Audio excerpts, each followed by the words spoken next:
శ్రీకాకుళం నుంచి ఇచ్చాపురం పర్యటనకు బయలుదేరారు ఏపీసీసీ అధ్యక్షురాలు వైఎస్ షర్మిల. షర్మిల పర్యటనలో రాష్ట్ర కాంగ్రెస్ వ్యవహారాల ఇన్ఛార్జ్ మాణిక్యం ఠాకూర్, కాంగ్రెస్ సీనియర్ నేత రఘువీరారెడ్డి పాల్గొన్నారు. ఇచ్చాపురంలో వైఎస్ ప్రజాప్రస్థాన స్తూపం దగ్గర షర్మిల నివాళులర్పించనున్నారు. పలాస నుంచి ఇచ్చాపురం వరకు షర్మిల ఆర్టీసీ బస్సులో ప్రయాణిస్తారు. ఇచ్చాపురంలో కార్యకర్తలతో సమావేశం కానున్నారు.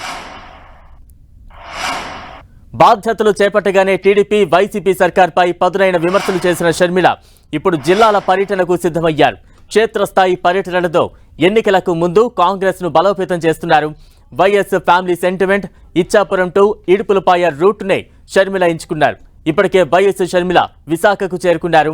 ఇవాళ శ్రీకాకుళం జిల్లాలోని ఇచ్చాపురం నుంచి ఆమె యాత్ర ప్రారంభించనున్నారు. ఇవాళ శ్రీకాకుళం, పార్వతీపురం, మంజం, విజయనగరం జిల్లాల్లో షర్మిల పర్యటన కొనసాగనుంది. రేపు విశాఖపట్నం, అల్లూరి సీతారామరాజు, అనకాపల్లి జిల్లాల్లో షర్మిల పర్యటిస్తారు. ఆయా జిల్లాల్లోని స్థానిక నేతలతో సమావేశమవుతారు. గురువారం కాకినాడ, డాక్టర్ బిఆర్ అంబేద్కర్ కోనసీమ, పశ్చిమ గోదావరి జిల్లాల్లో ప్రజల ముందుకు వెళ్లనున్నారు వైఎస్ షర్మిల. ప్రతిరోజు 2 లేదా 3 జిల్లాలు కవర్ చేసేలా షర్మిల షెడ్యూల్ ప్రిపేర్ అయింది. ఈ నెల 31న కడప జిల్లా ఇడుపులపాయలో షర్మిల జిల్లాల పర్యటన ముగుస్తుంది.